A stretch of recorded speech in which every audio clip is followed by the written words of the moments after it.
There is a beautiful presence in this room.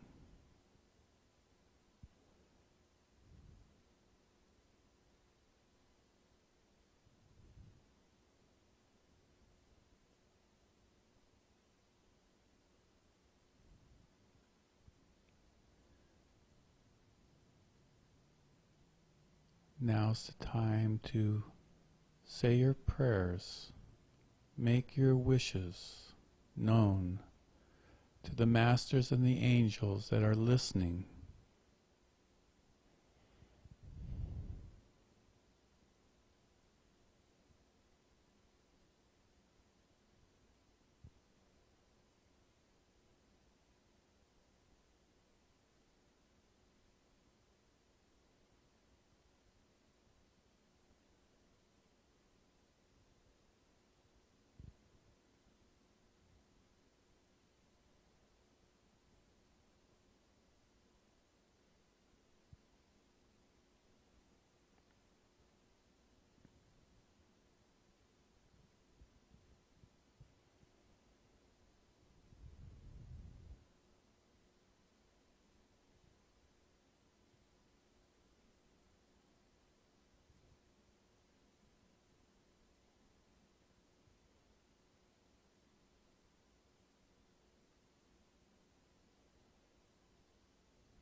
And now we're going to send this love light to every member of our family,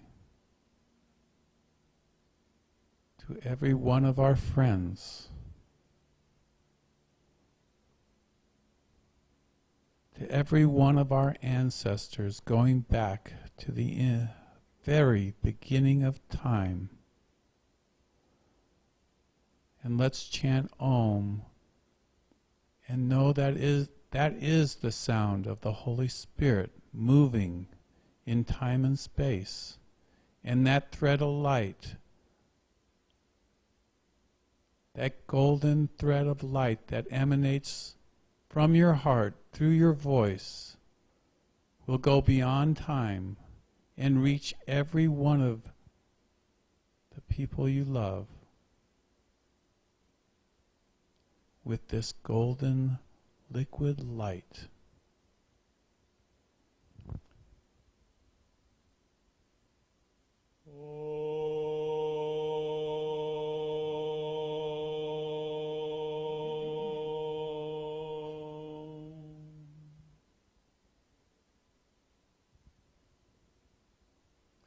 And now let's go for peace on earth, for all 7 billions of our brothers and sisters.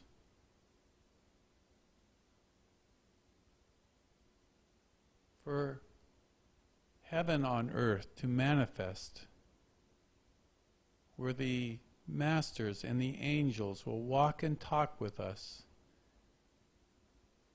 and everybody will feel the presence of God. Let's send that desire around the world.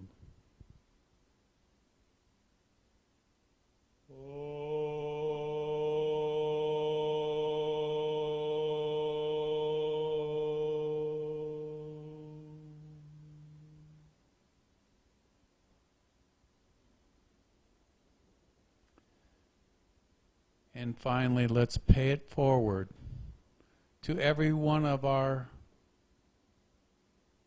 family members that come after us, our nieces, our nephews, grandsons, great-grandsons, everyone. May they find the Christ light. May they find their soul purpose. May they have the vision of the eternal flame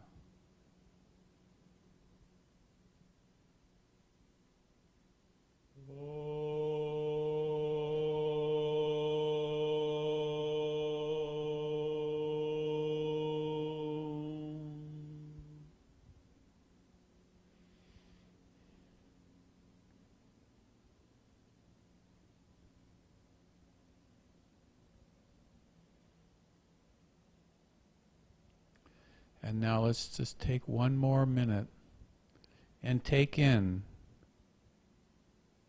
all these divine frequencies, all that has been downloaded into your consciousness from the angels and the masters.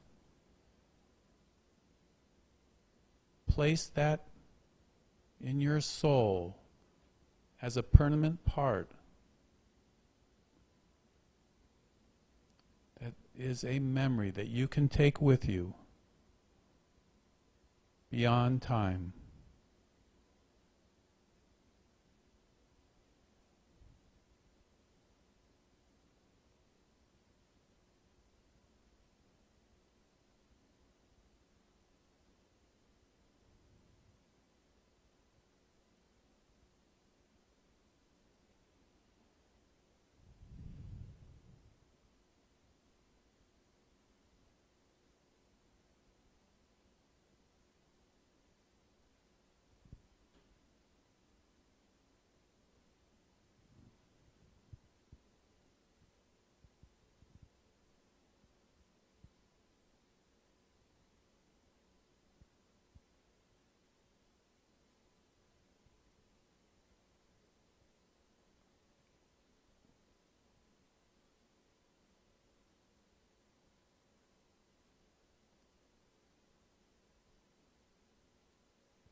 I'd like to say a few words about the Heart Center.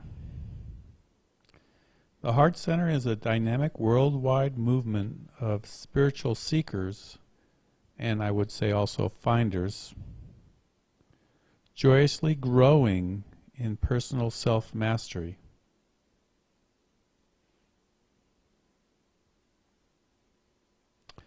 Our mission is to offer the up-to-the-date minute teachings and inspirations of the Ascended Masters through our messenger, David Christopher Lewis, who is an anointed messenger of the Universal Great White Brotherhood.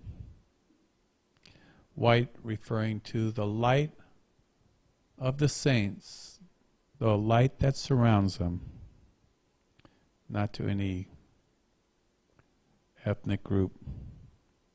As a virtual community, we broadcast daily free prayer services, including meditations, devotional singings, the giving of mantras, personal sharings, the teachings of the Ascended Masters. We gather in person for our local events, quarterly conferences, and annual pilgrimages. The Heart Center has a mission statement and a vision statement, which I love.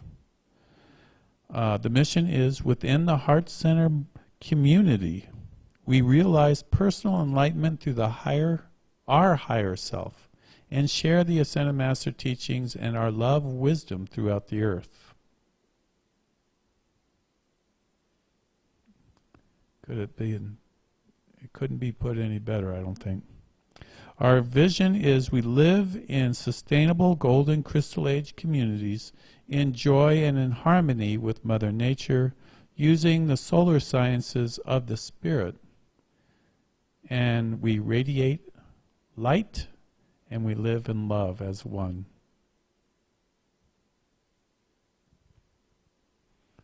Last night, Ava and I were looking at the sunset, and I had the opportunity to do some sun gazing as the sun was going down. And I was looking at the face of God, as the sun represents God, in our highest expression that I think the human mind can comprehend, but we know it's bigger than that. But still it represents our Father, Mother, God. And as I was looking into the sun rays, into the sun, the center of the sun itself, I could feel the light of life, the beauty that was shining from the face of the sun, and I was connecting with that joy that was all around me, as I could hear children laughing in the ocean and playing, and the water and the waves crashing, and the joy was everywhere, and the sun was just magnificent. It was it wasn't an orange color, but it had like pink and yellow still in it, and many, many layers of around it was purple. And I went in as deep as I could get. And then I closed my eyes and I cupped my hands kind of like this, so it blocked out any light, and I closed my eyes and I waited. And that image started to come of the sun, and I could see it with my eyes closed because it was planted in my third eye. And it came and I just watched it, and it was beautiful. It was better than anything I'd ever seen. It was just better than any TV show. It was just, this sun was inside of me.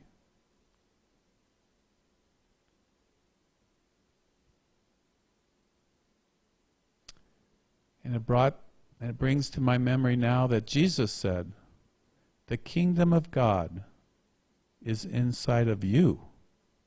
Why does thou look here and there? And so go in. And that's why we meditate. To go in to that place where the flame of God is there. And when we're still, and when we're quiet, and the mind has stopped its chatter, that beautiful image of the sun will come to us all, as we are all from that one sun. We're all sparks of that light, that eternal flame, that beauty, that joy, and it's all inside us.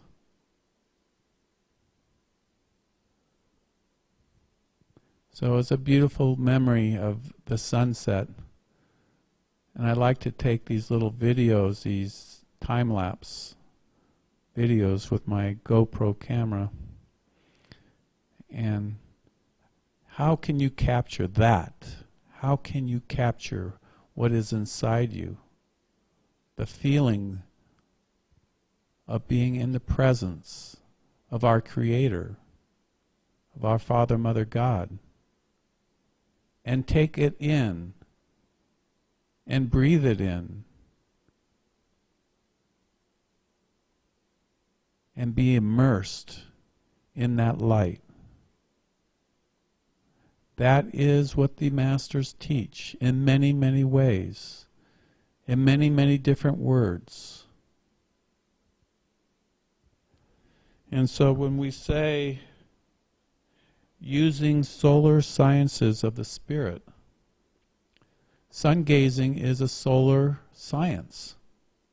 There is a way of doing it that will bring not only that light through your third eye and into your soul, but also the memory of the eternal flame of God, from whence we all originate, that spark of eternal, infinite love and joy.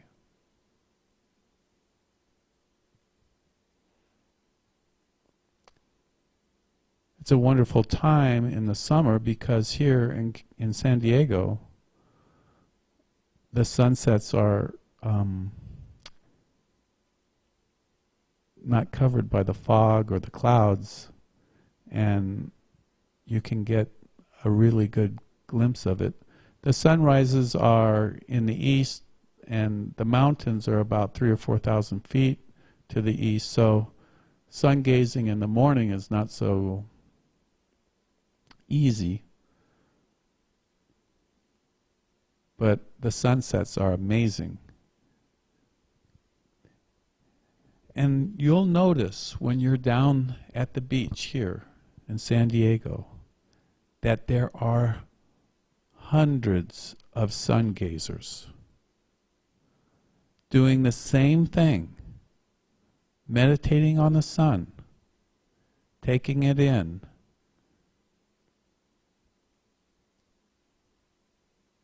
And you'll see them lining up on the cliffs and along the ocean, along the sands of the ocean, as the sun is going down, this holy moment, this beautiful moment that will never, ever be duplicated.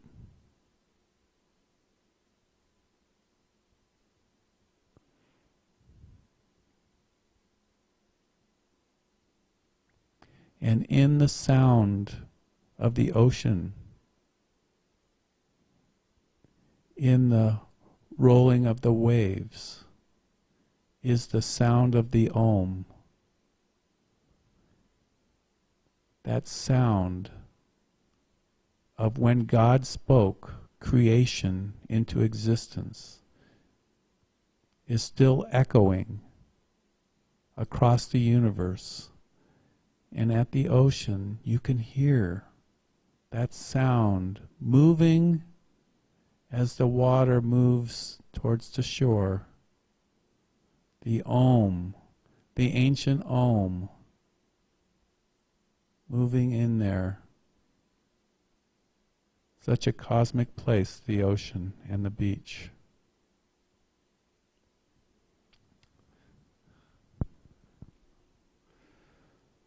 Well, today we have a special friend here, Brother Thomas. And he's a friend of mine from Quest Haven. And we were talking on Sunday, and he was talking about this beautiful, how would you say it, meditation or affirmation or something beyond those words. Declaration of peace. And he's going to share that with us, and then we're going to practice that a few times, I think, and see where that takes us. I know the island of Hawaii and aloha and peace exists there in like a tremendous powerful force. The whole island is saturated, oozing with peace and aloha. And the Ascended Masters have taught that over those islands is a retreat of one of the Elohim, one of the 7 Elohim, and that is aloha and peace. And so above that island over there is an etheric temple where the flame of peace actually resides. And it just, everyone are in that vicinity for hundreds of miles naturally have that aloha spirit, I would call it, the peace spirit, right there. It's a great place to live and be saturated in that peace. With that, I'm going to pass the mic over to you, Thomas. Thank you for sharing it with us, brother.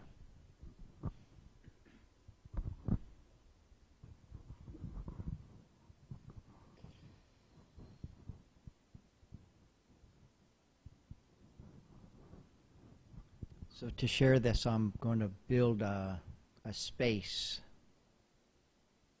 inside of which I will instruct you how to actualize in the physical world.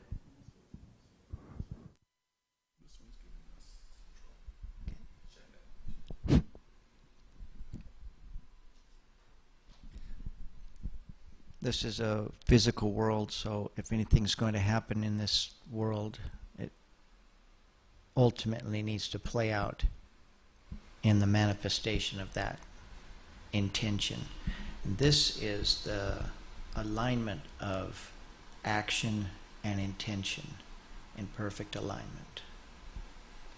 So the space I'm going to build is with quotes. The first quote is from Nikola Tesla. To understand the universe, think in terms of energy, frequency, and vibration. Quantum physics has shown, quantum mechanics has revealed that there is no reality that is not based on a vibration, an energetic source. Tapping into that source grants access to the universe. The next quote is Mahatma Gandhi. Be the change you wish to see in the world. It's not about wishing for or wanting. It's the simple commitment of being. That action and intention are in perfect alignment with being.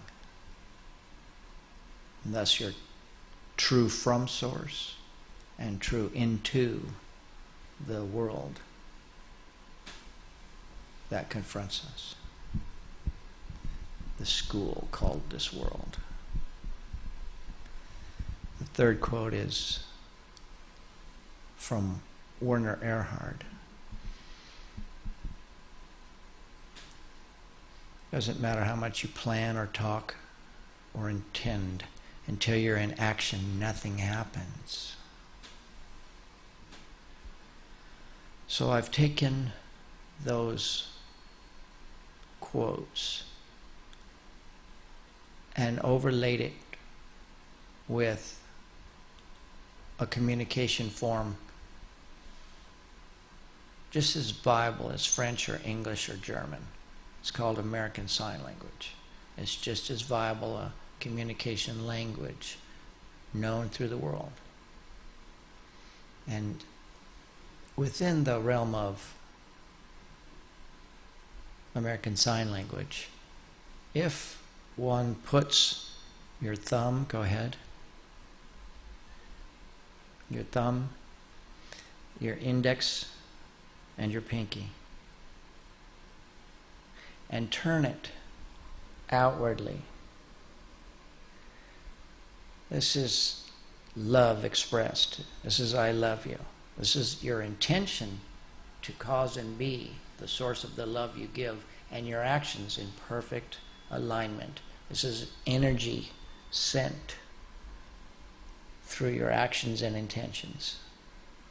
So this is love expressed outwardly, physically actualized through your intentions. But we have two hands.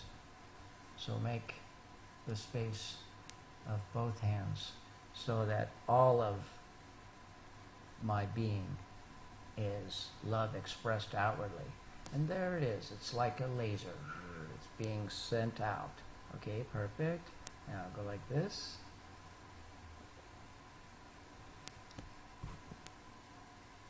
Just as there's good and evil, up and down, black and white, there's a duality to ourselves, left brain, right brain.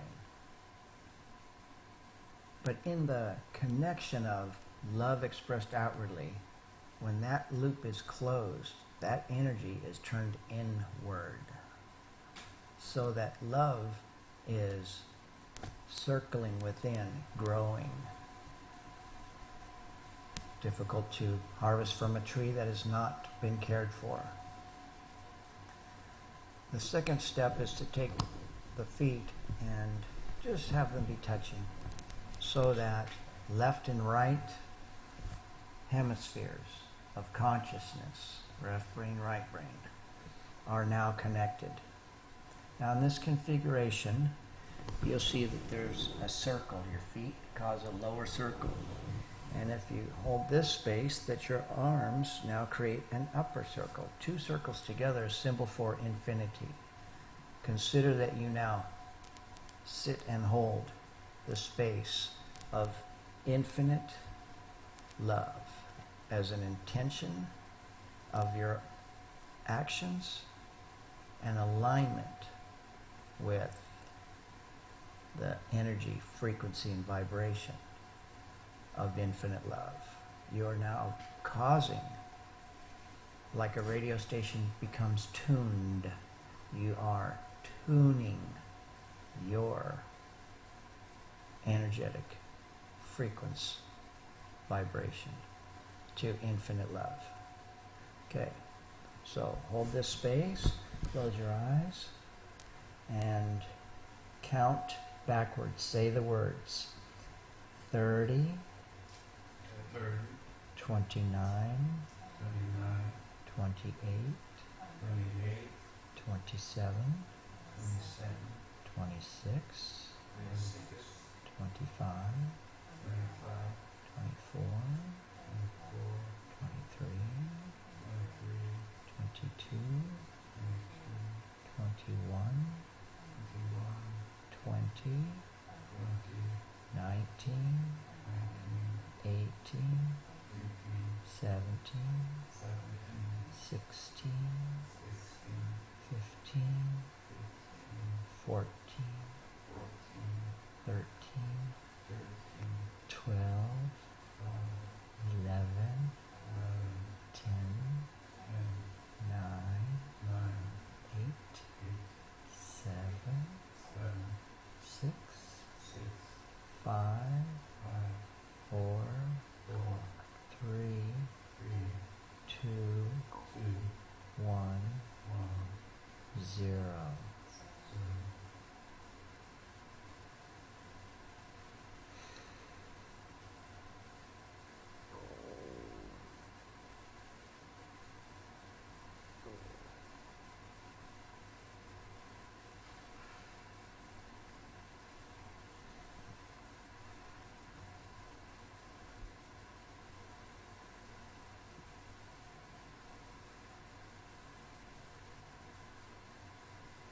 The instruction is to every morning,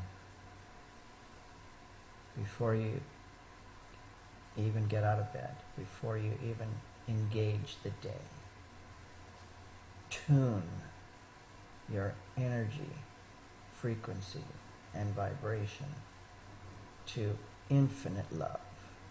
That infinite love is already there. But like the stars at noon, just because you can't see it, it's still there. And we are brought to this school of life, this earth, for our lessons. But the lessons we left behind are still there for us. We just can't see them from here. Nonetheless, we are divine. We come from love. We return to love. While we're here, we can, in fact, tune to the infinite with intention to do so. Action that aligns with that intention. The cause for holding it 30 seconds is to get the egoic mind set aside. That's why they tell people to count sheep, so their mind will shut up. So hold that place, count 30 seconds, and just let your being be at peace. The result is to suddenly become very comfortable with being comfortable. Like, it's a natural state. Now, like they have in Catholicism, there are stations of the cross. So I have named each of these places. It goes like this. Nothing's wrong. Nothing's missing. All is well. It's a state of love. No judgment. No needs. No desires. Just love. Intentionally pulled. It's not that it's not there. It's like the stars at noon. It's just, we forget.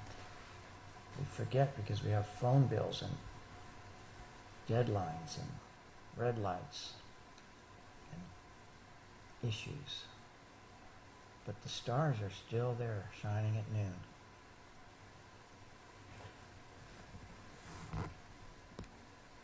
The kingdom, as you said earlier, the kingdom of heaven is within. But you do have to go to that place. It won't just fall on you. I said it once that peace is a place, but you let yourself in. So let yourself in. I invite you. And see what you get. Try it first thing in the morning. Just hold the space and know you can be at peace, because you've just declared peace from within. The only place I can be responsible is the place I hold within, and I declare peace. So, just so you know, peace has been declared. Peace is real. The expectation, the intention, the experience of life as occurring is what we say is happening. Two people go into a movie theater and watch it. When they come out, there's an interviewer who says, "What did you think of the movie?"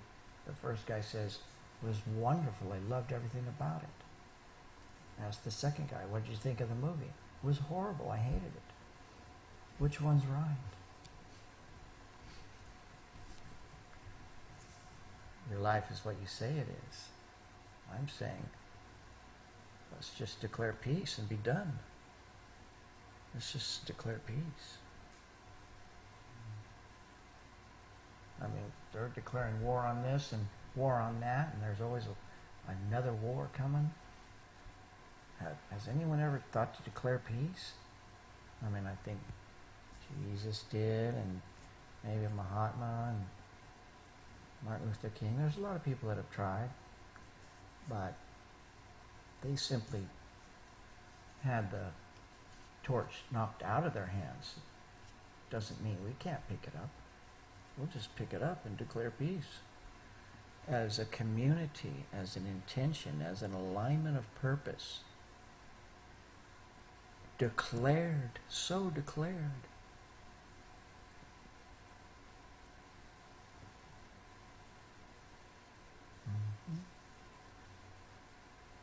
Thomas, do you have the rest of the 14 stations? I love the first 3. Can you go over that again?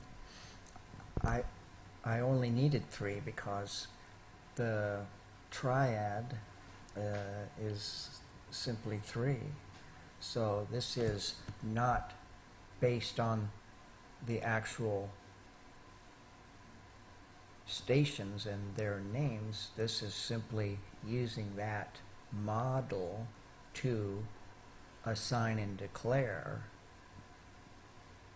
the place and space of love intentionally manifest in words actualized, that nothing's wrong. I mean, really, look. What's really wrong? Nothing's wrong. I mean, you can think about things to be upset about if you'd like, but the fact is we're alive, whole, and complete, and we have all our needs met in spades. Nothing's missing. We have everything we need. If you wanted something, could you not have it? If you truly wanted it, yes. All is well. It's over. Your life turned out. It's perfect. Be happy. This is the gift. You already got the gift. It's called your life. Then accept and be what was granted us from the moment of the creation of the universe. Be happy. Yeah, if you want. I mean, you can do it another way. I don't know. I'm just saying, try being at peace. Just try. You know, it ain't for everybody. I know that. But for those that it's resonating, for those that can hear, because many people will listen, but few can hear. But this is changing. I see that. The notes are beginning to come through. The vibrations, the energy, frequency, and vibration of the place and space of love and peace from within. A declaration, nothing less. Mm-hmm. What a powerful system. Carlos, I think you are locked into that.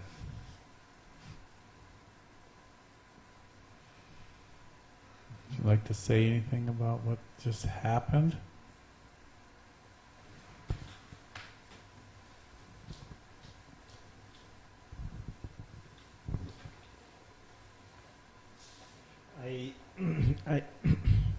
I'm just amazed about the synchronization of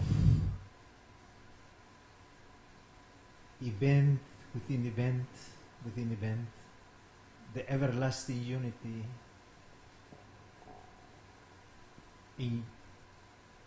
is an eternal dance. And why I say that? Because lately I've been really pondering a lot about the universe, about love, about that sustenance, that energy field, which we are part of, and is actually the eternal nourishment one as a human being can have. And there is actually a little prayer which is saying, I know that the universe is the ever-existing energy field of love. And when I align with it, with my thoughts, with my actions, and with my beliefs,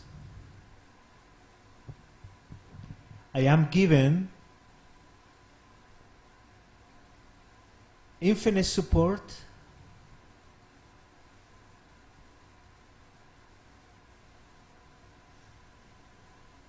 and guidance. Infinite support and guidance. And then it's finishing when I know that being in that loving energy field, I can co-create my reality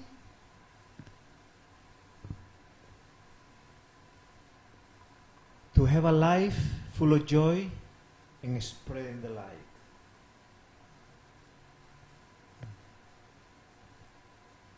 And when I'm saying that, it's so strange that kinesthetically I'm feeling a lot of goosebumps around my whole system, body. And so I was actually in awe because of the relation I was actually dwelling in for a couple of days, and you message. And I just can click in it. It's amazing. I just can click in it. Yeah. Is it? And thank you for.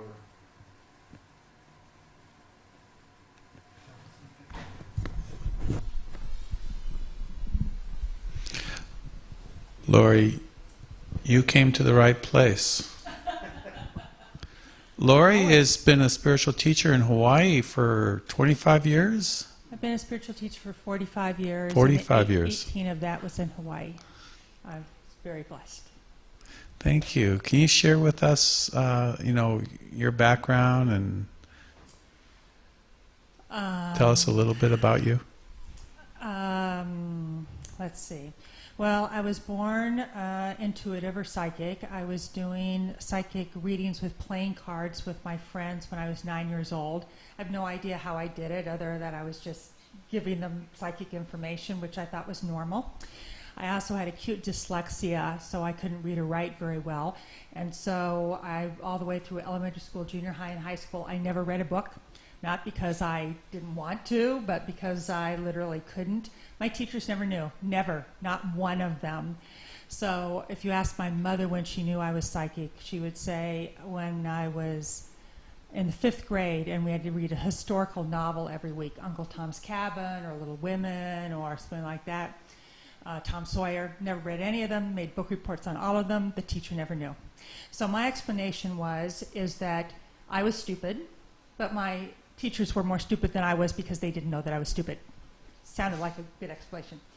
My parents are PhDs, were world renowned in their field. You go to college, irrelevant if you could read or write. So I went to college. And a little bit harder to bluff the college professors, but I did all right. And then I had an experience when I was 20 that changed my reality. I suddenly knew that that night at 10 o'clock that my boyfriend at the time's uncle, who was only 35, who had no history of heart disease, I knew he was going to have a heart attack and die. And he did, to make a long story short. I decided it was fluke. One thing to know what was happening in the textbooks or books, another thing to know that somebody's going to die. So a couple weeks later, I had the same sort of knowingness that the next morning at 8:03 on the corner of Cherry and 3rd that some acquaintances of mine who I did not know their last names, I knew they were going to be in a car accident. Yes, they were. Corner of Cherry and 3rd, 8:03. So that began a whole series of premonitions that were awful. There were never that somebody's going to win the lottery, although I'm not even sure we had lotteries back then. Never that somebody was going to inherit $10,000 or win a trip to Egypt or something like that. It was that somebody's going to get sick, somebody's going to die, somebody's going to go bankrupt, somebody's going to lose their job. I tried many things to deal with it. I tried telling them, I tried not telling them. I tried, as soon as the thought would come in my mind, I'd try to erase it like maybe I could make it go away. The only people that were brave enough to be hanging their shingles back then were the gypsies, palms out front, past, present, future. I went to one of these women, Madame Zola. I told her I was cursed and I needed her to decurse me, and how fast could she do it because I had a class I had to get to. She said, "Oh, my dear, this is your destiny. We see you traveling around the world, speaking to groups of hundreds and thousands. You need to build an altar. You need to pray and pray and pray. You need to come back every week and I will burn candles for you, and you need to pay me $35. I went out of there thinking it was a bunch of rubbish, as we would say in Hawaii. She was right. I owe the madam an apology. So I went on grad school because, my family do that. And I knew what all the answers to test questions were. I won't bore you with the details. I finally was led to a teacher who taught me how to control it rather than it controlling me. I became her protege. I took over teaching her psychic classes. And along the way with all of this, it's really hard to be that psychic and not tap into spirit. So the spiritual awakening began to happen through all of this. And I am so blessed to have been guided to so many different disciplines and be able to experience so many things. From Christianity, I had in 2003, I had stigmata. What I prayed about that is what does it mean? Why do I have it? What I'm supposed to do with it? And most importantly, how do I make it go away? And after it started 10 days before Christmas, and 10 days before Easter, and continued almost until Christmas. In September of that year, 2003, I was teaching a class in Boston, and it was a Over the Bridge in the Rainbow, the Oneness Seminar. Along the way, I'd been adopted by Native Hawaiian Kahuna and taught in his traditions of Ho'omanamana, which is oneness, that we are all one with each other. We are one with Keakua, which means the divine source, and so is everything and everyone. And so I was teaching some of those teachings.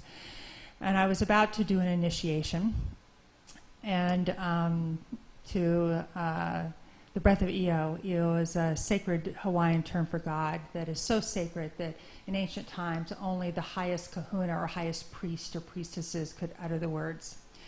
And as I always did when I was doing initiations, I would ask for the highest level to come through me that I could easily accommodate for the purpose of initiating my students, the highest level that they could easily accommodate. Always before it had come down in this nice, neat little column. This time it came down and went, and I was one with everything. I was one with the chair I was standing behind. I was one with the student I was had my hands on, who was sitting in the chair. I was one with the room. I was one with Boston. I was one with my 56 students. I was one with the universe, and I was one with the divine. And there are, in oneness non-duality, unlike I'm skipping lots of parts of my life here, but unlike a near-death experience where people mostly experience what it is that they believe. So if you're Christian, you're more likely to see Jesus. If you're Buddhist, you're more likely to go through the Bardo because that's what you're taught is going to happen. In a oneness non-duality experience or self-realization experience, people all experience the same thing, no matter what their age is, what their nationality is, what their beliefs are, what their education is, where they live in the world. Nothing matters. They all experience the same thing. 5 things. Number 1, you lose all sense of your body. Number 2, your thoughts stop. I'm a double Gemini. That got my attention really fast. Geminis think a lot, talk a lot. Number 4, you have no sense of time whatsoever. You're one with everything, including the divine, whatever your word for that is. And number 5, absolutely no motivation to do anything but be in that state. I was teaching a class. This was a problem. I stood there and in bliss, like I'd been waiting for lifetimes for this moment. I mean, it was, utterly, it was it. I was there. I was all of it.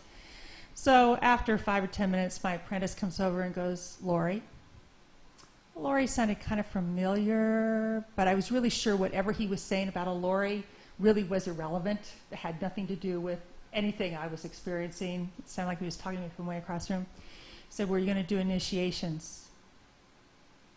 Less relevant. Didn't care. So he moved my body around the room, moving my hands like I do when I do new initiations, because it's all in the sleight of hands. Right. We passed by my seat. After he's shoving me around the room, I sit down. And he says, were you going to do their hands? What he meant was I going to initiate their hands. Now, as much as I could have a thought in this state, I'm thinking, why does he want me to give them manicures?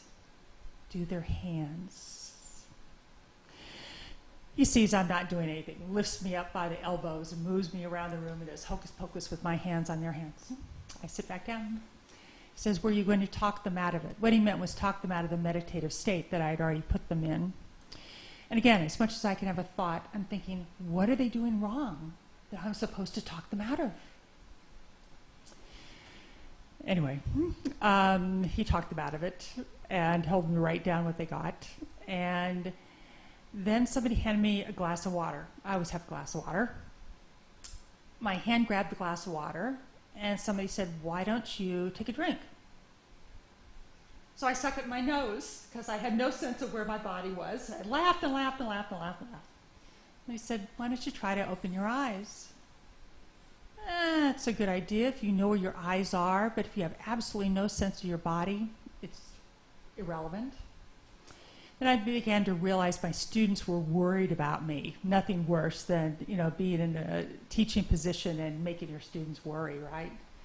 So I thought, okay, I just have to get to a state where I can tell them this is bliss, So I got more or less in that state. I was in that state for 10 days. Somehow I flew home to Boulder, Colorado, which is where I was living at the time. And, Hawaii. I was in Oahu at that time.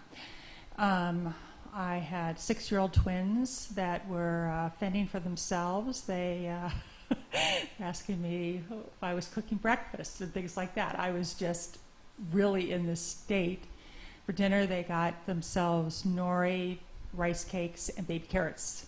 Not bad, not bad. So it took a while for me to figure out how to be in the world but not of it.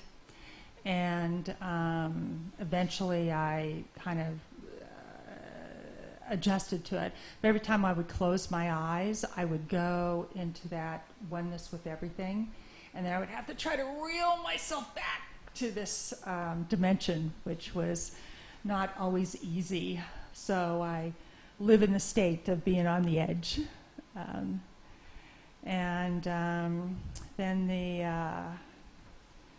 I'll share 2 more things about that, my blessed path. I had a near-death experience when I was in 87. And in the near-death experience, on the other side, all that exists is unconditional love. We know this. We know this. All that, everybody that has one virtually knows that it's just unconditional love in a way that we can't even imagine, fathom here. And my first thought was to send some of it to my children who were having a difficult time with their birth father. And as soon as I thought that, I heard a voice, not loud, not soft, not male, not female. And it said, they're all your children. They're all your children. And your job is to go back and to remind them of who they are. And as soon as I was told that, I'm being sucked back down to my body, going, no, ka-choom. Okay, I'm back. So I knew what they remind them who they are, because I was already telling people that they were their divine essence. I didn't know what they're all your children meant. I thought, okay.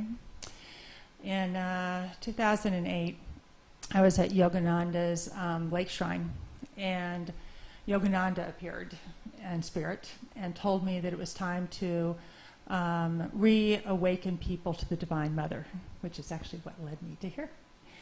And that I was to be part of that. And he said, and go to the gift shop, and they have an image of the Divine Mother. Okay. So I go to the gift shop. I mean, I'm very blessed and honored by his presence and all this sort of stuff. I go to the gift shop, and I say, you have an image of the Divine Mother? They said, no. I'll wait. They said, well, we really don't. I'll wait. Then they come out with this little tiny book and this little, like, half-inch square picture in the book. Well, we have this. Pretty sure that's not it. You have a sculpture, a painting, a poster, Divine Mother. No. I'll wait. My assistant is going, they said they don't have anything. Yeah, but Yogananda said they did. Who are you going to trust? So finally, they come out about 5 minutes later with this giant head of the Divine Mother. They said, well, we have this. It's a huge sculpture of the head of the Divine. Yes, I think that'll do. I think that will do. Take it home to Hawaii, put it on my altar, and I'm, praying to it every morning and night. And shortly after that, I'm praying to it, and suddenly I feel all of this energy that's almost like when you're in a plane and you're taking off, that is, pushing you back into the chair. It was so intense. And I opened my eyes to see what's going on, because it's a whole lot of intensity. And the head of the Divine Mother has come to life. Her eyes are blinking, her mouth is moving, and I think, gone over the edge. Glad nobody's here to see me. But okay, I'll go with it. I'm listening to her, talking to me. And she's saying, we're going to initiate you and as an embodiment of the Divine Mother, and you can make vibhuti. Vibhuti is what the saints make, sacred ash. It comes out of fingers. I'm saying, well, I'm very honored, but my whole message is oneness. Why would I want to make vibhuti? That makes me different or special. I'm arguing with the Divine Mother. And I'm really grateful, but, can you teach me how to teach my students? That would work for me, but just me, I don't understand. She laughs, and then she blasts me with so much energy, I go unconscious. I wake up in the morning and go, oh my gosh, what was that? I go to open the curtains, and there's this layer of what looks like dust all over my altar. I'm going, how did all of that dust get on my... Oh, it's not dust. It's vibhuti. It's vibhuti. So every morning since then, I have a layer of vibhuti on my altar that I sweep up, put in canisters. And it's been very divine. And somehow in all of that, I don't, who knows how the spirit works, but I've got this huge following of East Indians that honor me as an aspect of the Divine Mother. I'm very blessed and been invited to go over and take on that role. And I'm saying, no, that is not about oneness. I'm going to do my thing here, share my, whatever I have with everyone here. I was very blessed to travel all over the world for many, many, many years. And then my body just sort of crashed and burned about a year ago, and because my life was running me rather than me running my life. I had 25,500 students all over the planet, 5 kids, 2 sets of twins. I don't recommend that. And was really good at taking care of all of them but me. So now I'm retired. You can take the teacher out of the classroom, but some things still don't change. I moved out of Hawaii because, too many people know me, and it's, big fish in a small sea.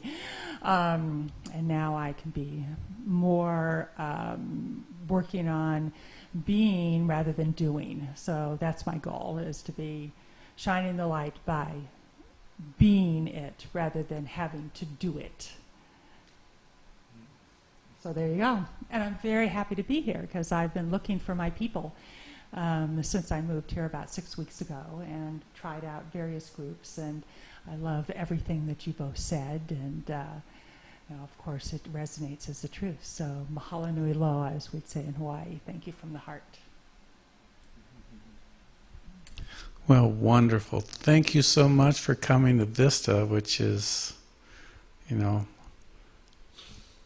my neck of the woods. And I've been praying for someone to come to, help come to these meditations and bring more of the divine light into this area of the world in a 333-mile radius and help the universal brotherhood and sisterhood of light expand the truth around the world.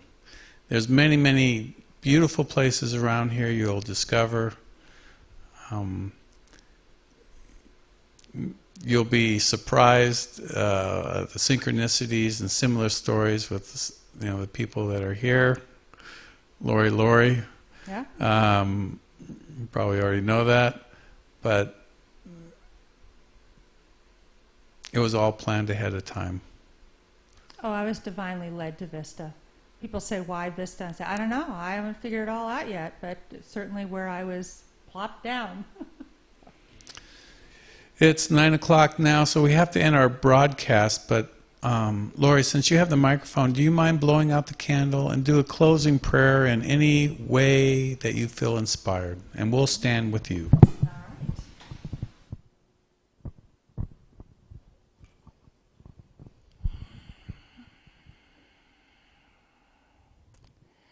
I thank all of the divine guidance that all of us has gotten, both inwardly and outwardly this evening.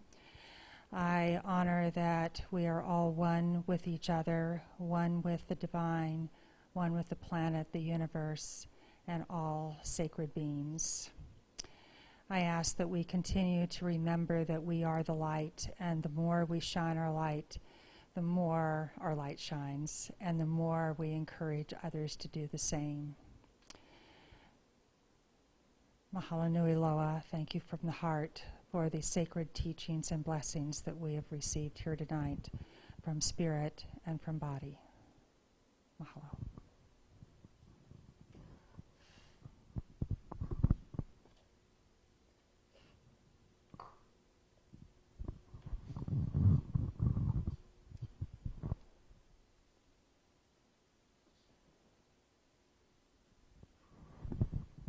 We'll have I think we have some watermelon, don't we, Ava?